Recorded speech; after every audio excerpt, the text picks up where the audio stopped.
Y vamos a ir a resolver el ítem C, que nos presenta el caso de la obtención de uno de los polímeros también más antiguos. Los polímeros comenzaron a desarrollarse, no me acuerdo si se los conté en la década de 1950. El primero fue el polietileno y el nylon, que es el que les voy a comentar ahora, vino al poco tiempo. El, el nylon pertenece a la familia de las poliamidas.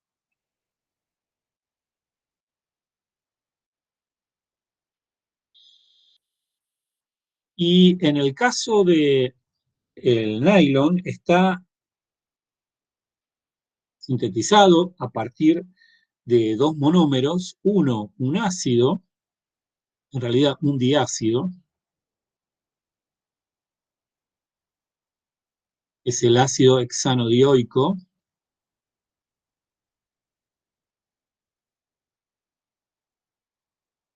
fíjense que tiene 6 carbonos, y una amida,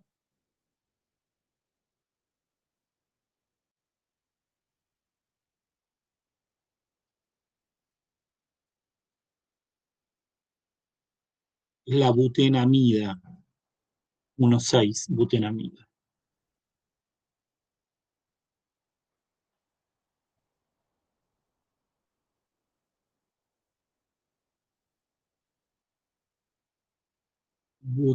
Butanamida.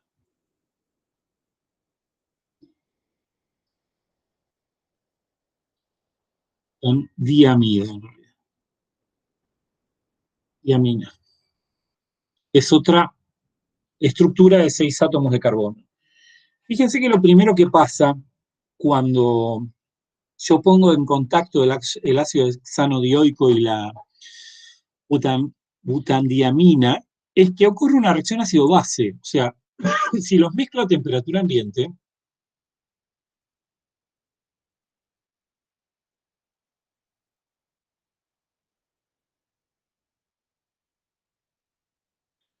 lo único que va a pasar es que se me va a formar esto.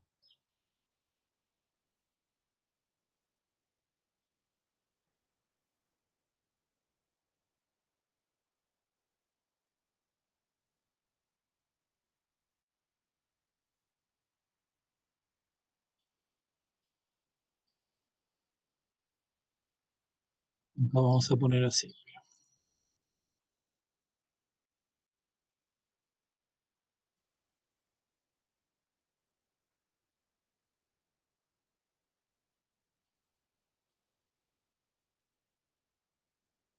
Donde lo único que ocurrió fue la formación de múltiples carboxilatos de amonio. En realidad de alquiloxonio, ¿no? Ahora, esto no constituye un polímero, porque aquí no tengo uniones covalentes, tengo uniones iónicas entre los grupos alquilamonio y los carboxilatos. Recién cuando caliento esto, y cuando digo calentar, quiero decir calentar a 250 grados, ocurre una reacción de deshidratación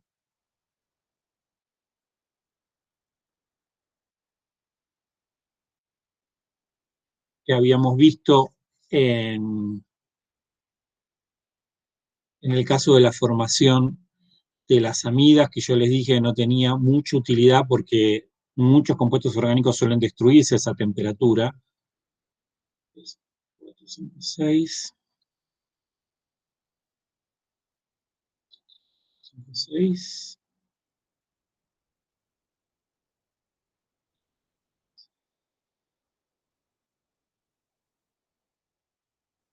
Donde fíjense que lo que me queda son una serie de grupos funcionales Profe, amida. profe, ¿Sí? ¿puedes repetir esta última parte porque no lo escuché? No Sí. lo entendí bien de qué. hasta la parte, hasta acá arriba, ¿entendiste? La formación de los carboxilatos de Sí, hasta esa parte. alquilamonio. Yo puse alquiloxonio, esto, corríjanlo, es alquilamonio. Ok.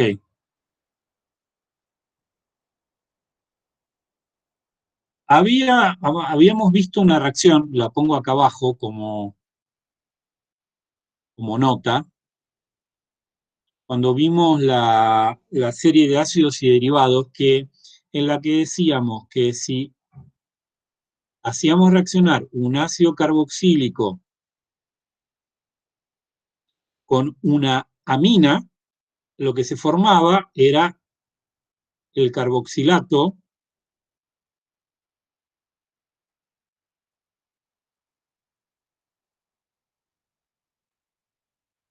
de alquilamonio.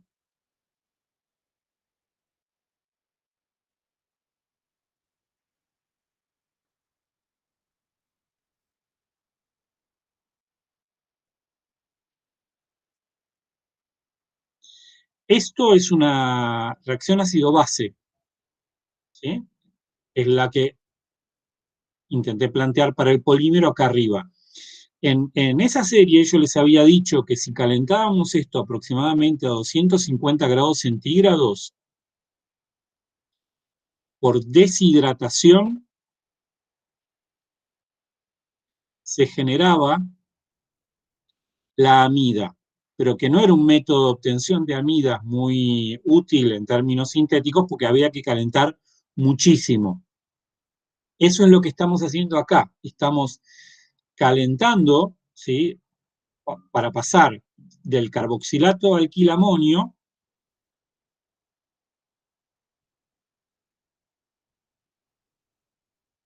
a una amida, donde fíjense que en esa reacción lo que se va a liberar es agua.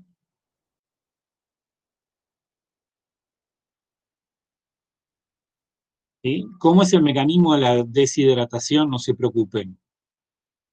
Si ustedes no hubiesen querido hacer una poliamida por calentamiento del ácido carboxílico y la amina, ¿qué podrían haber aplicado? Lo mismo que saben de química de ácidos y derivados. Podrían haber partido, por ejemplo, de un cloruro de ácido y de una amina y hacer la amida. ¿Sí? Nada más que en el procedimiento polimérico original, la obtención del nylon es por calentamiento del diácido con la diamina. El nylon que se obtiene se llama 6,6 porque proviene de una cadena de un diácido que tiene 6 átomos de carbono y de una diamina que tiene 6 átomos de carbono.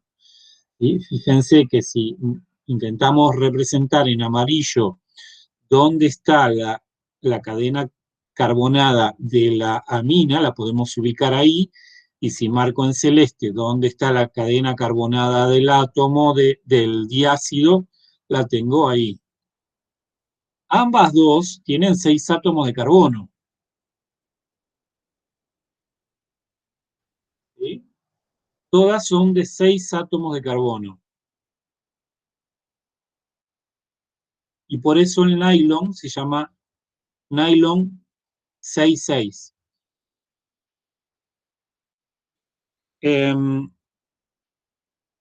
Este, este proceso de obtención del nylon es un proceso que está patentado, como la mayor parte de los procesos industriales que conducen a materiales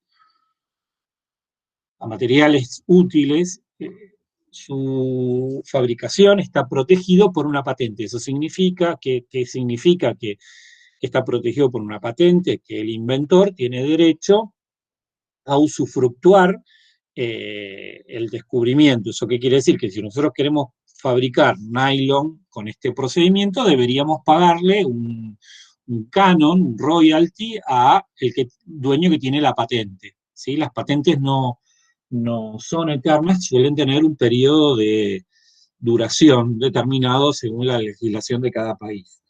Entonces, lo que se desarrollaron en realidad fueron otros procedimientos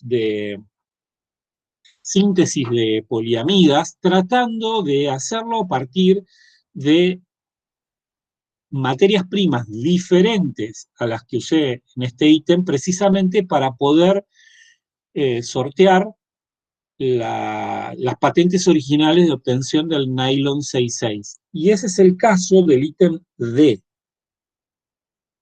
donde fíjense que la materia prima que se obtiene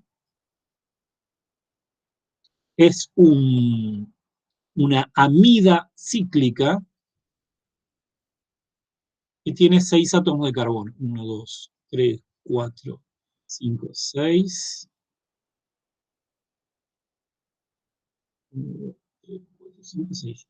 Esto es una amida cíclica.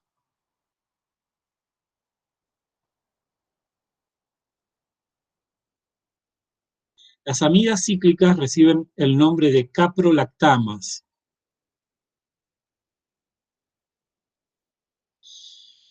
Y a partir de ellas se fabrica una poliamida que se llama nylon 6, que tiene esta estructura.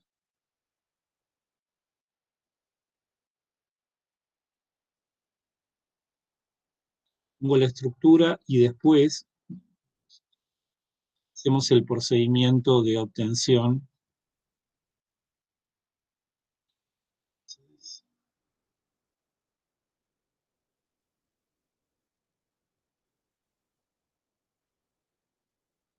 Nylon 6, porque se obtiene a partir de un monómero que tiene 6 átomos de carbono.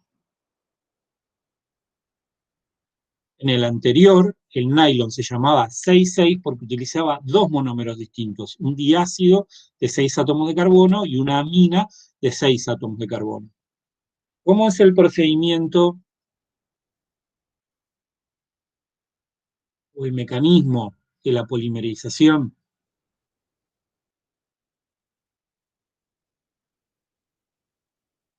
En general, comienza con una hidrólisis en medio básico de la amida.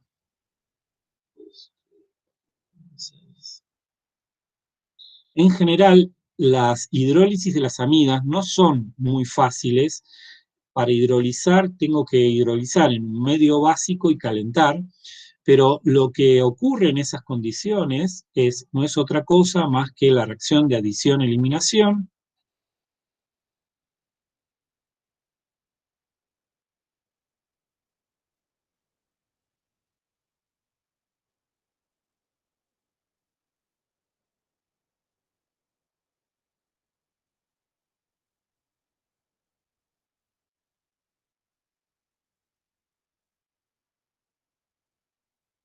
Dos, tres, cuatro, cinco, seis.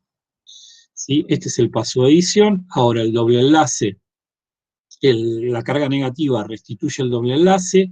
Este enlace carbono-nitrógeno se rompe y este enlace oxígeno-hidrógeno se rompe y el hidrógeno migra sobre el nitrógeno. Entonces, ¿qué me queda? 2, 3, 4, 5, 6. Me queda este aminoácido. ¿Sí? Esto queda como un carboxilato porque estoy en medio básico, en medio básico, y esto queda como una amina. Este, lo vuelvo a escribir acá abajo, ataca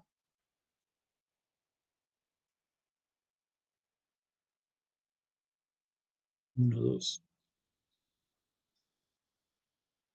Ahora, el nitrógeno de esta amina es el que ataca otra molécula de la poliamida, de la amida cíclica.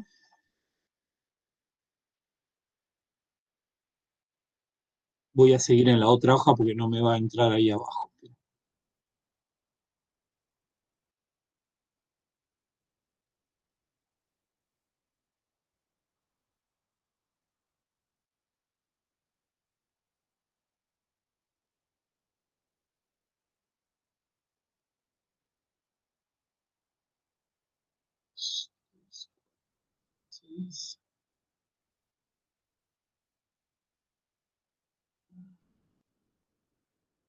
1, 2, 3, 4, 5, 6. ¿Sí? Ese sería el paso de adición. Y ahora en el paso de eliminación se restituye el doble enlace y el que se rompe ahora es este, y uno de estos dos hidrógenos migra sobre este nitrógeno que se está abriendo. Y fíjense que me da ahora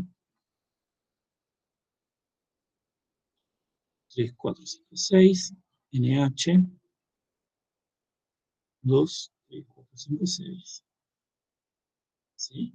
Naturalmente, esto vuelve a atacar otra molécula de caprolactama, 6, ¿sí? Y esto sigue para darme la poliamida o el nylon 6. ¿Sí? Otra vez, es otro método de obtener nylon, nada más que a partir de un material monomérico, de un único monómero. En la obtención del nylon 6,6 lo que utilizamos fueron dos monómeros distintos, el diácido y la diamina. En este caso, nuevamente, hay que volver a calentar a altas temperaturas. Como último ejemplo de poliamidas, les quería dar el caso del Kevlar, que es el que se utiliza para los chalecos antibala.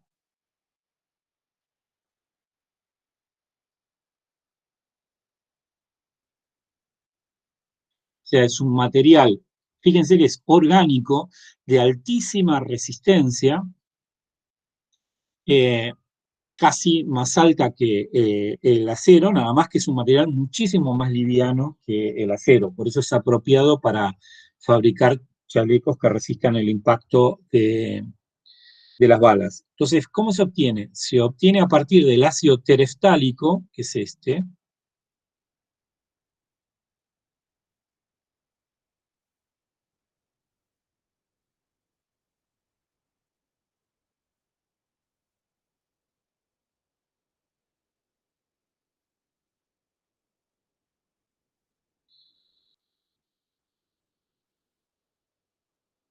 y esta 1,4-diamina derivada del benceno. Nuevamente, si ustedes hacen la reacción a temperatura ambiente, lo que va a pasar es que esto va a dar esta reacción ácido-base.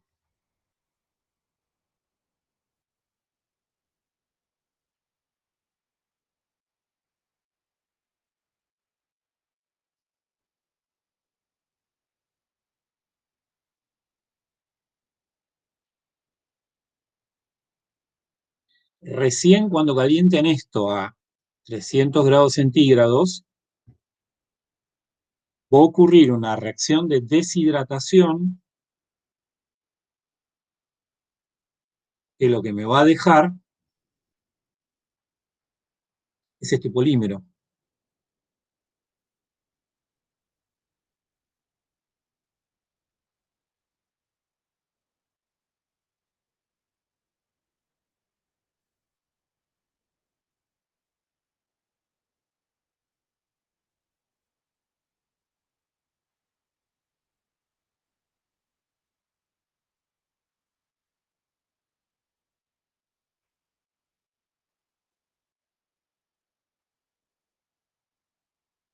Fíjense que las cadenas carbónicas, primero, Kevlar es una poliamida, pero lo que tiene en particular es que todas las cadenas carbonadas eh, están formadas por anillos bencénicos. Y había una propiedad de las amidas que yo les había contado cuando vimos las estructuras electrónicas del grupo funcional.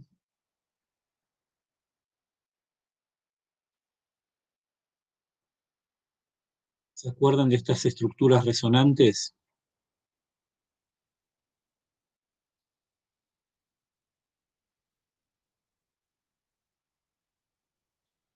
En el caso de las amidas, la estructura resonante 2 es muy importante, ¿sí? Precisamente porque el nitrógeno tiene facilidad para ceder el par electrónico libre. ¿Y eso qué quiere decir? Quiere decir que el enlace carbono-nitrógeno de la amida tiene un cierto carácter de doble enlace importante. ¿Y eso qué provoca? Provoca que todo el enlace amida tiende a estar en el mismo plano.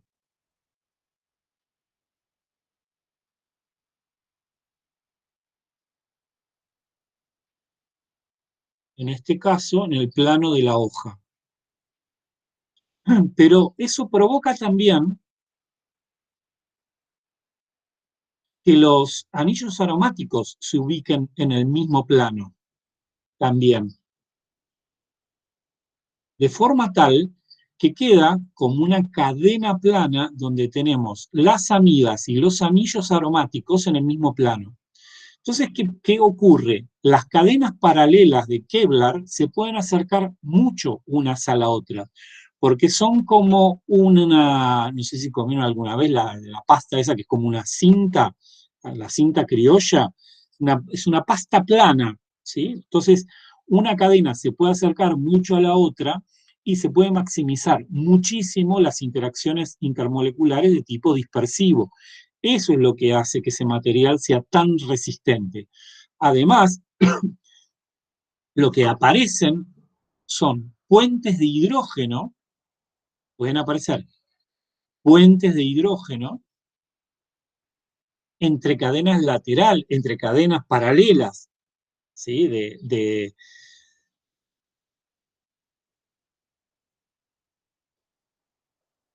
Kevlar. Vamos a intentar dibujarlas.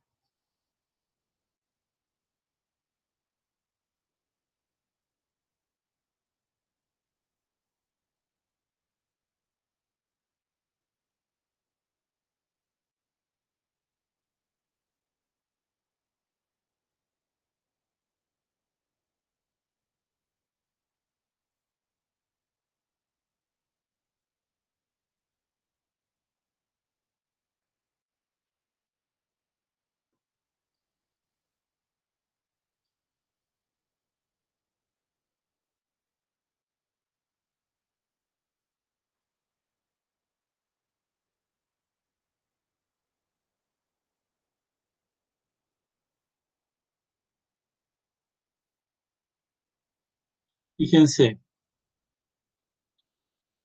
los oxígenos del grupo amida pueden funcionar como aceptores de hidrógenos unidos a otros nitrógenos de cadenas carbonadas.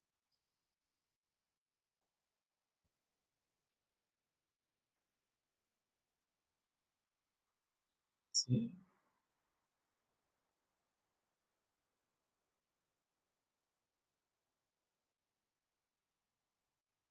Entonces, se van a formar puentes de hidrógeno muy fuertes entre cadenas laterales. Entonces, la suma de esa estructura tan organizada del Kevlar, la posibilidad de la aparición de altas fuerzas dispersivas, resultado de ese alto ordenamiento, sumado a la enorme cantidad de puentes de hidrógeno que tiene el propio Kevlar, hace que ese material sea extraordinariamente resistente. Es lo que le otorga precisamente la alta resistencia mecánica, sobre todo ante el impacto.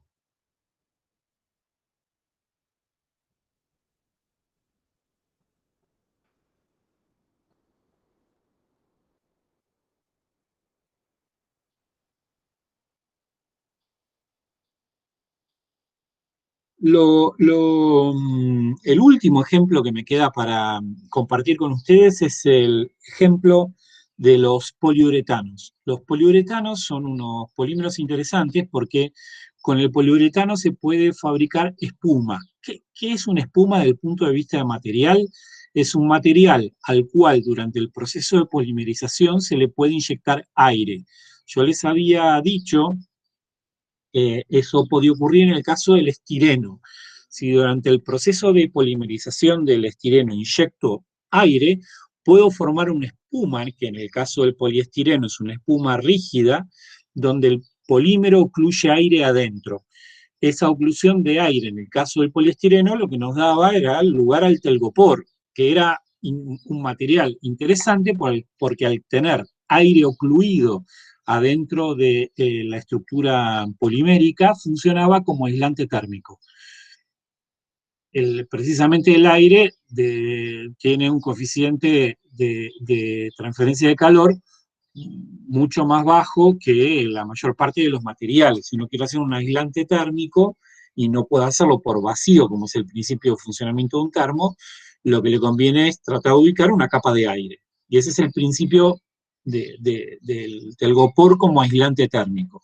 Pero si en lugar de querer hacer un polímero rígido que ocluya aire, como es el caso del telgopor, queremos hacer un polímero elástico que ocluya aire, porque lo que queremos es fabricar un colchón, vamos a cambiar ligeramente el proceso de polimerización. Es decir, lo que vamos a fabricar o lo que vamos a polimerizar son poliuretanos, que son los polímeros que se utilizan para fabricar colchones. Ahora les presento el grupo funcional uretano. No lo vimos nosotros en química orgánica, solamente lo vamos a ver para este caso, pero en el caso de la obtención de poliuretanos hay como dos etapas. Hay una primera etapa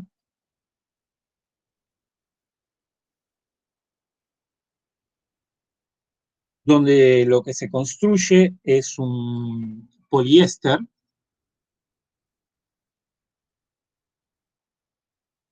y una segunda etapa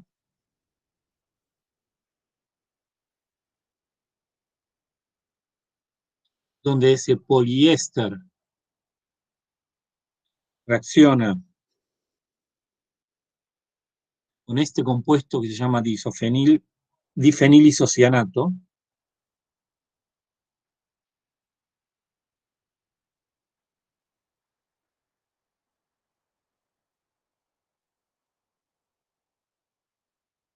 ahora vamos a hablar de él,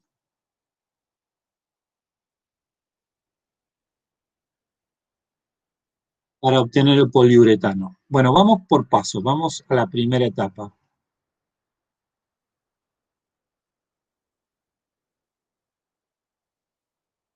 Entonces, en la primera etapa, uno parte de un éster, que puede ser el que tenemos representado en el ítem F, que es ese diéster metílico del ácido hexanodioico,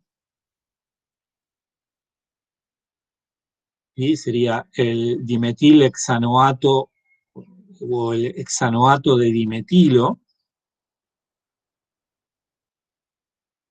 Pues, fíjense, y si hago reaccionar ese éster con 1,2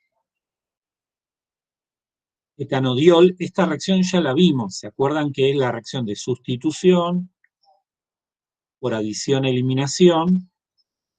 En este caso en particular decíamos que lo que se formaba era un producto de transesterificación y se liberaba metanol, y el polímero que se obtenía era un poliéster, ¿veis? Que tenía esta estructura.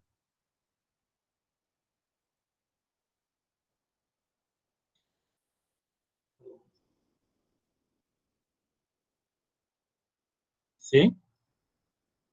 Podemos representar el polímero que se forma, permítanme representarlo de esta manera. Imaginemos que los extremos nos quedan oxidrilos. Y acá tengo al poliéster. adentro.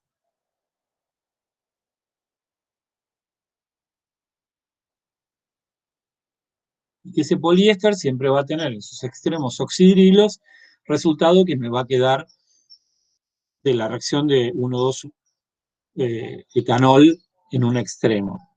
Entonces, ahora ese poliéster puede participar en una segunda etapa,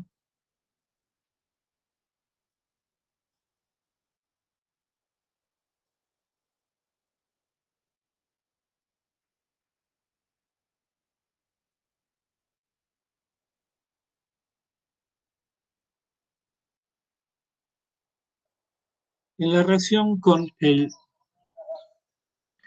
difenil isocianato. Me voy a detener un segundo en esta estructura.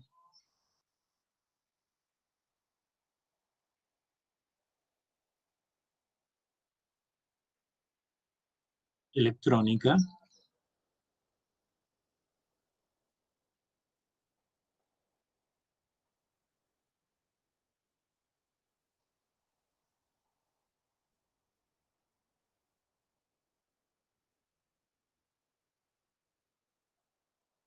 Este grupo se llama isocianato.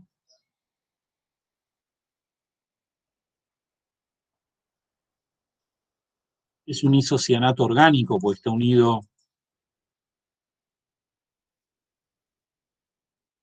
a fenilo.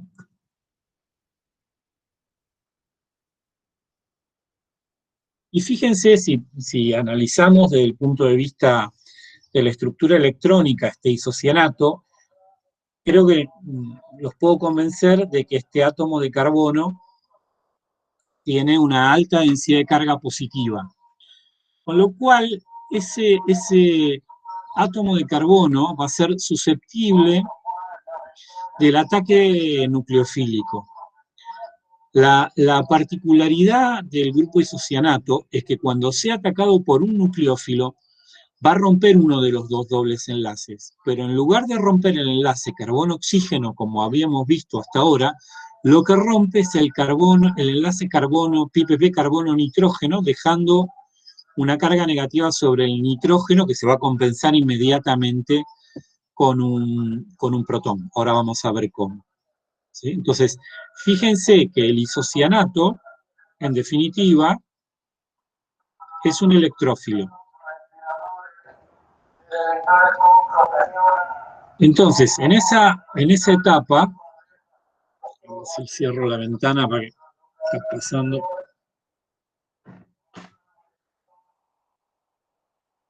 Ahora, ¿qué va a pasar? Ahora tenemos el poliéster que tiene grupos oxidrilos en la punta.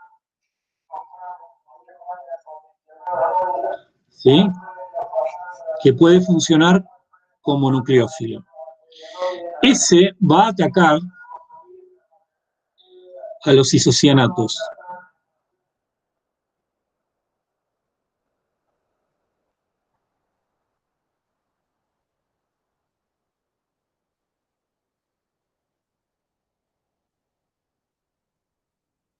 Y cuando ataque al carbono de los isocianatos, el que se va a abrir es este.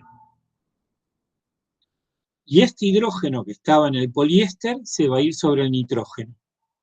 Con lo cual, lo que quedaría sería lo siguiente.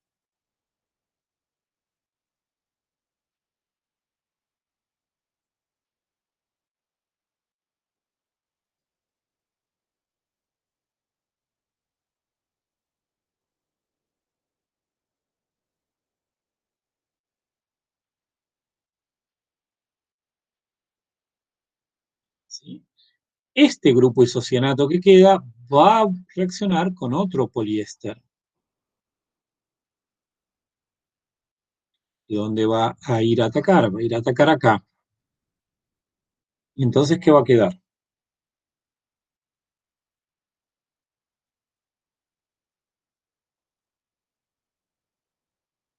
Recuerden, los rectangulitos representan poliésteres.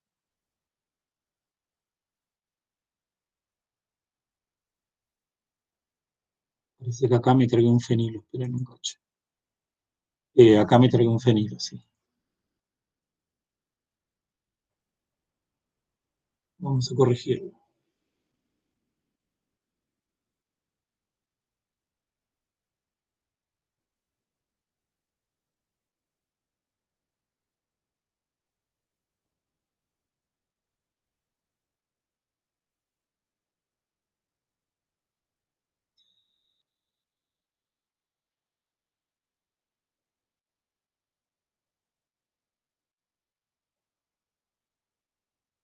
Entonces, vuelve a atacar este segundo poliéster. ¿Y ahora qué queda?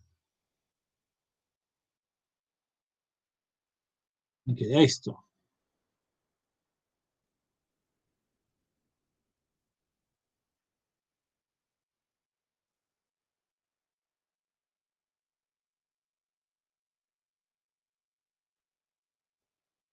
¿Sí? Entonces, este grupo que está acá se llama uretano.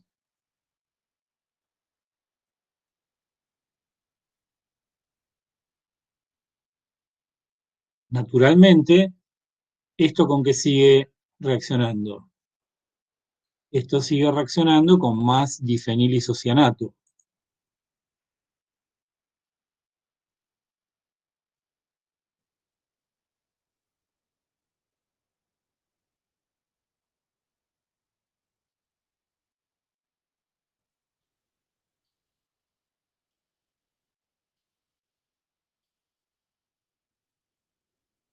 ¿Sí? Bueno, y la reacción sigue alternando. Entonces, grupos uretanos con poliésteres, con grupos uretanos con poliésteres. Si en ese proceso de polimerización encima le soplo aire, cuando el polímero se enfría, genera una espuma elástica.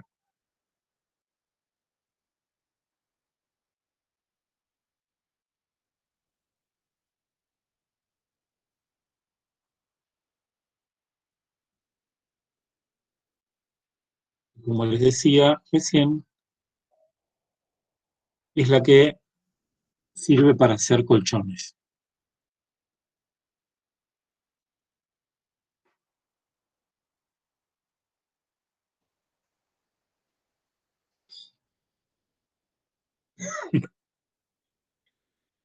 Eh, de polímeros no tenemos nada más. La actividad que está marcada ahí no la hacemos. El problema 11 es simplemente una contextualización de polímeros naturales, no entra en el parcial, pero fíjense que simplemente como cultura general, esto lo van a ver con Diana en Química de la Vida, tienen representados las tres familias de polímeros naturales más importantes, que son los hidratos de carbono, ¿sí? Que son los que están representados en el primer polímero. En el segundo caso, los aminoácidos polimerizados que dan proteínas, y en el tercer caso, los ácidos nucleicos. En este caso en particular tiene una cadena de ARN. Están puestos ahí porque precisamente los tres grandes polímeros naturales que existen, los tres son polímeros de condensación. Y en el proceso de polimerización, efectivamente se libera una molécula pequeña y la molécula pequeña que se libera es agua. Lo que tiene de interesante es que esos tres polímeros de condensación tan importantes en la naturaleza, los azúcares naturalmente, porque sirven para construir las plantas y aparte son combustible de la mayor parte de los seres vivos. Las proteínas porque sirven para armarnos estructuralmente, formar nuestros esqueletos, y el material catalítico que cataliza todas las biológicas, las enzimas. Y naturalmente los ácidos nucleicos, que son el soporte, el conjunto de instrucciones que nos permite estar vivos. Los tres son polímeros de condensación, pero formados por grupos funcionales diferentes, mientras que en los azúcares el tipo de unión más común es la unión hemiacetálica. En las proteínas la unión del polímero más común es la amida, y en los En los ácidos nucleicos, la unión más común es la unión polifosfato. O sea, esos tres grupos funcionales son completamente distintos entre sí.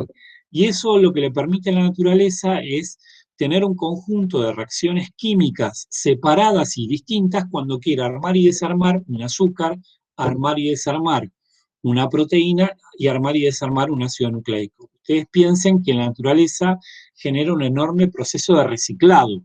Cuando nos comemos un churrasco, un bife, todas las proteínas de ese bife son desensambladas en nuestro aparato digestivo y lo que absorbemos son fundamentalmente aminoácidos, que después volvemos a ensamblar para generar nuestras proteínas y nuestras enzimas. ¿Sí?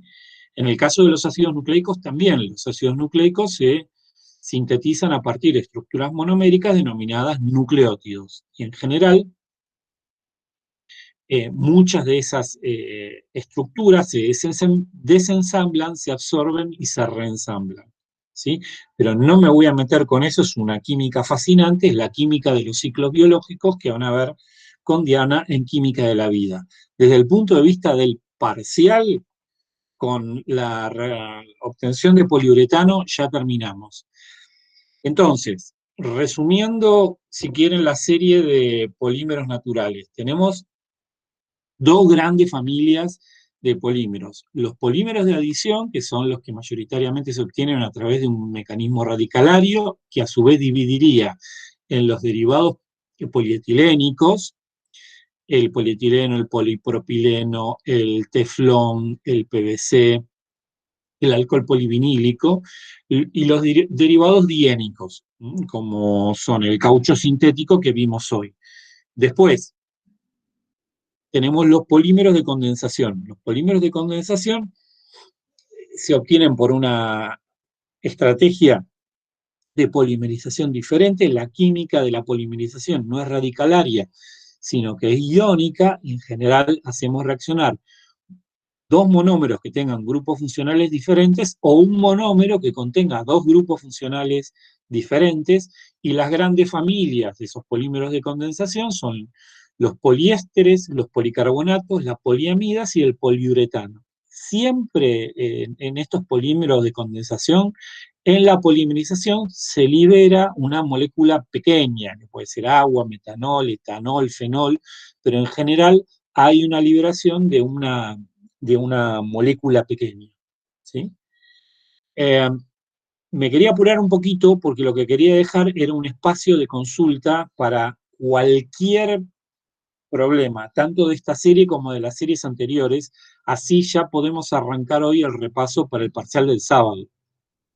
¿Sí? Entonces, lo que voy a hacer es paro la grabación y quedo a disposición de cualquiera que tenga